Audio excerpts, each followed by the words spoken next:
Suite aux incessantes plaintes reçues sur la mauvaise qualité des réseaux et des services des opérateurs de téléphonie mobile, en date du 11 septembre, le gouvernement de la République donnait un délai de 2 mois aux opérateurs de téléphonie mobile de pallier ces insuffisances tant décriées aussi bien par la clameur publique que par les parlementaires. Des améliorations s'observent, mais il faut aller vers la stabilisation du réseau et des services. C'est l'engagement des opérateurs de téléphonie mobile évoluant en République du Congo pris ce jeudi 12 octobre 2017, au terme d'une séance d'évaluation avec le ministre des Postes, des Télécommunications et de l'Économie numérique, Léon Juste Ibombo. La loi numéro 9, 2009, du 29 novembre 2009, portant réglementation du secteur des communications électroniques, soumet les exploitants de réseaux ou fournisseurs de services de communication électronique au respect d'un certain nombre d'obligations, telles les conditions de permanence, de qualité et de disponibilité du réseau et du service. Il en est de même pour les licences d'exploitation. Il convient de reconnaître quelques efforts que vous fournissez pour l'amélioration de vos services. Cependant, il n'en demeure pas moins vrai que plusieurs plaintes sont remontées au niveau du gouvernement de la part des consommateurs concernant les services que vous offrez aux populations. Il vous souviendra d'ailleurs qu'il a été organisé aussi bien par l'Agence de régulation des postes et communications électroniques que par vous-même, opérateurs de téléphonie mobile, des rencontres avec les consommateurs sur ce sujet. Nous pouvons citer celle du 18 mai 2017 qui a abouti à la mise en place d'un comité de suivi de plaintes des consommateurs et des engagements pris par les opérateurs, et celle du 25 août 2017 entre l'opérateur de téléphonie mobile Airtel Congo et les consommateurs sur les désagréments et plaintes des abonnés. Aussi, la réunion de ce jour s'inscrit-elle dans le cadre d'une évaluation à mi-parcours des actions que vous avez déjà engagées dans le but d'améliorer la qualité de vos services. En effet, comme nous vous l'avons toujours exprimé, et nous le réitérons encore ce jour, le gouvernement est à vos côtés pour vous accompagner afin que le secteur des télécommunications et de l'économie numérique joue pleinement sa partition dans cette prescription du président de la République, son Excellence, M. Denis Sassou Nguesso, de diversifier notre économie. Mais le gouvernement ne saurait transiger sur la satisfaction finale de l'abonné, qui est d'ailleurs l'une de ses préoccupations principales. Au-delà de l'amélioration des indicateurs de performance technique contenus dans vos cahiers des charges. Or, les plaintes incessantes, entre autres, sur la tarification élevée des appels téléphoniques, la mauvaise qualité du réseau Internet et des appels téléphoniques, le non-remboursement des crédits en cas de panne technique prolongée, l'augmentation des prix forfaitaires des appels, SMS et Internet, ainsi que l'inaccessibilité aux services clients, le gouvernement tient à vous rappeler que la qualité de service n'est pas une option, mais plutôt une obligation. Nous avons un retard en termes de couverture et ça va être rattrapé par le projet de 186 sites. On espère bien que ça débutera d'ici là et très rapidement, comme on l'espère. Mais ce n'est pas facile non plus parce que la conjoncture économique est difficile en ce moment. Et de l'autre côté, l'indisponibilité, la perturbation de la fourniture de carburant nous pose énormément de problèmes. Et donc très souvent, les sites sont en arrêt par manque de carburant. Nous avons pris toutes les dispositions nécessaires pour que ça soit définitivement résolu. Nous avons le challenge de l'énergie comme n'importe quel opérateur, puisque que ce soit l'électricité ou que ce soit la disponibilité du gasoil, je pense que le problème est connu de tous. Nous avons certaines zones du pays qui sont difficilement accessibles, notamment la zone du Poul, avec les challenges que ça représente, parce qu'une partie de nos infrastructures traverse cette partie-là. En ce qui concerne la qualité du réseau, nous sommes à un niveau qui, à notre sens, est plus que satisfaisant. À la suite de votre interpellation, nous avons demandé en interne au sein du groupe qu'on puisse avoir ce qu'on appelle des reviews qui puissent être effectuées par d'autres personnes que nos collaborateurs. Ces reviews ont confirmé la qualité de notre réseau. Et très récemment, il y a 2 jours, l'autorité de régulation, entité sous votre tutelle et instrument du contrôle de la qualité du réseau, ils ont eux-mêmes été surpris de la qualité des réseaux de façon générale au Congo et précisément de la qualité du réseau de MTN. La pénurie de gazoil que nous vivons depuis un certain temps dans la ville capitale et partout ailleurs, puisque nous approvisionnons tous nos sites à partir de Brazzaville, nous met en difficulté lorsque les groupes ne sont pas approvisionnés. Les batteries ne peuvent tenir maximum que 48 heures. Et ça reste un grand problème.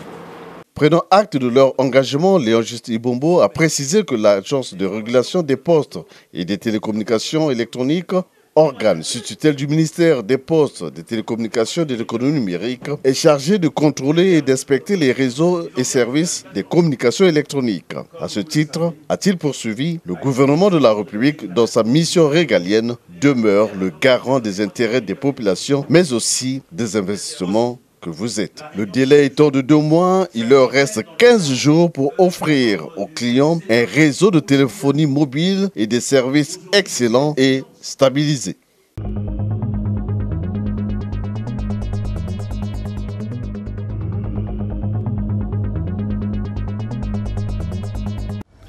La journée mondiale de la Poste est célébrée le 9 octobre de chaque année, jour anniversaire de la création de l'Union postale universelle, UPU en sigle, en 1874 à Berne, capitale de la Suisse. Ce jour a été déclaré journée mondiale de la Poste pour une décision prise lors du congrès de Tokyo en 1969. Depuis cette date, cet événement est célébré par tous les pays du monde entier. À cette occasion, le ministre des Postes, des Télécommunications et de l'Économie numérique a rendu publique une déclaration du gouvernement dans laquelle il a présenté l'état et l'évolution du secteur postal congolais et aussi faire une invite aux populations congolaises de se réapproprier les bureaux de poste disséminés dans certains départements du pays. Il est de notoriété publique que l'activité postale est tout d'abord commerciale et répond aux exigences d'un marché et d'une clientèle potentiel. C'est dans ce contexte que la Société des Postes et de l'Épargne du Congo, SOPECO en sigle, tend à développer de nouveaux services et produits financiers afin de fidéliser la clientèle et sceller un pacte de confiance avec les usagers fondé sur le triptyque innovation, intégration et inclusion. Mesdames et messieurs, mes chers compatriotes, le réseau postal congolais a payé un lourd tribut du fait des nombreuses crises qui ont émaillé notre pays. Ainsi, le patrimoine sur lequel notre secteur postal fondait ses assises a été totalement démoli et dénaturé.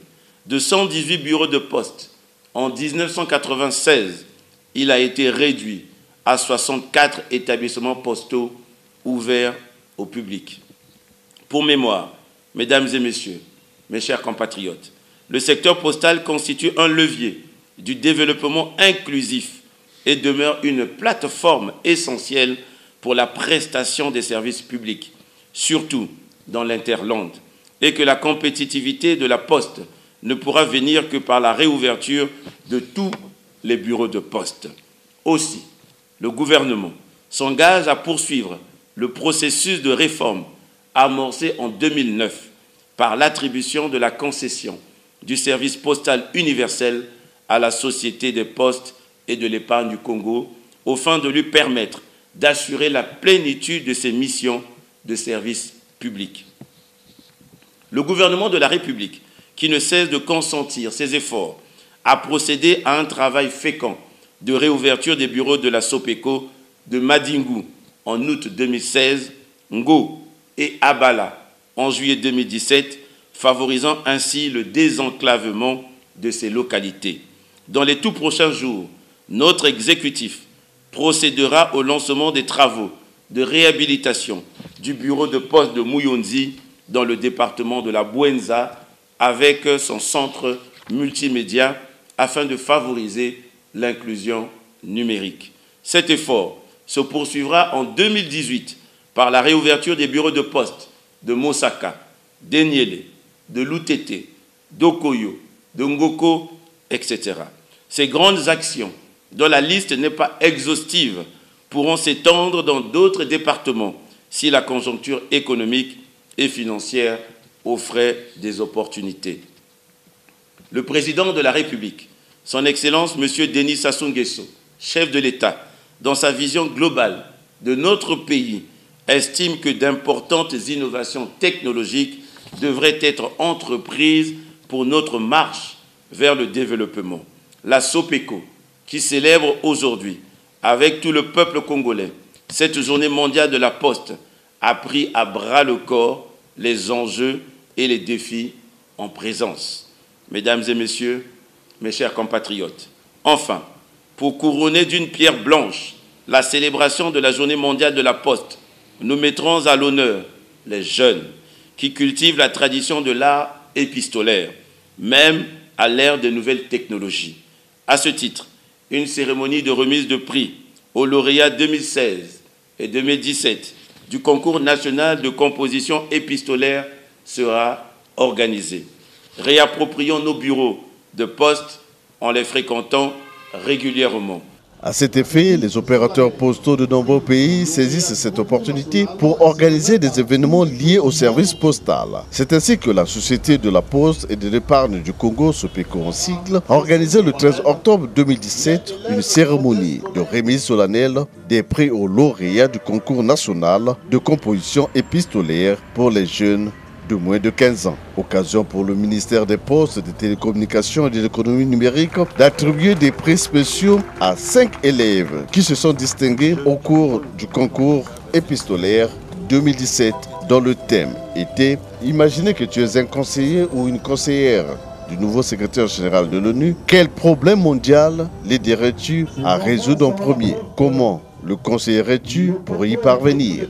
Je suis très content d'ailleurs d'avoir pu rencontrer le ministre et ce fait qu'il ait pu apprécier mon travail car je me suis donné à fond dans cette lettre parce que ce problème israélo-palestinien m'a vraiment touché et du coup j'ai donné mon avis et voilà, j'ai ressenti un moment de joie.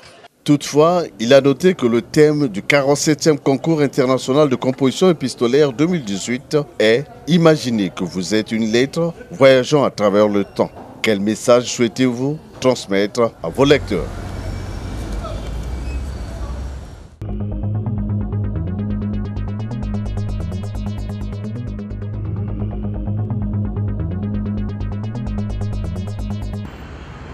Au regard des mutations qui s'opèrent à travers le monde, notamment dans le domaine du numérique, la Poste au niveau mondial devrait servir de centre d'inclusion financière, d'inclusion numérique, d'activité d'entrepreneuriat et d'inclusion sociale. La SOPECO, la Société des Postes et Épargne du Congo, opérateur public postal qui n'est pas resté en marge de cette modernité, dispose tout aussi bien des produits diversifiés arrimés sous la base des nouvelles technologies. Olga Brigitte Mankundia, DG de la SOPECO, vantant les produits que dispose la Poste congolaise. La Poste aussi a opté pour accompagner effectivement le gouvernement dans la réduction justement de la fracture numérique en créant des cyberpostes. Nous avons un cyberposte à EMS Post Express. Nous avons aussi un mini-cyber à Potopoto, donc au cœur de la ville de Brazzaville, à Potopoto, nous avons des bornes informatiques. Au nombre de ces produits, on peut citer entre autres Chronocash, Small World, Monda Express International, Monda Flash, MoneyGram, des moyens sûrs pour envoyer et recevoir de l'argent à la poste et bien d'autres opérations y sont effectuées. Non, c'est une lettre recommandée que j'envoie à Genève. Je suis venu faire l'opération. Pour moi, c'est une opération de routine, puisque je suis contractuel de cette mutuelle qui est là-bas. Donc on échange par courrier. Donc je suis venu d'abord ici pour la mutuelle. Donc dans une semaine, 2 semaines, je vais demander si le courrier arrive à destination. Faire de la poste l'interface entre la population et le public, c'est là l'une des ambitions de la SOPECO. Nous demandons à la population de nous faire confiance. La nouvelle poste est axée vers la satisfaction des besoins de la population.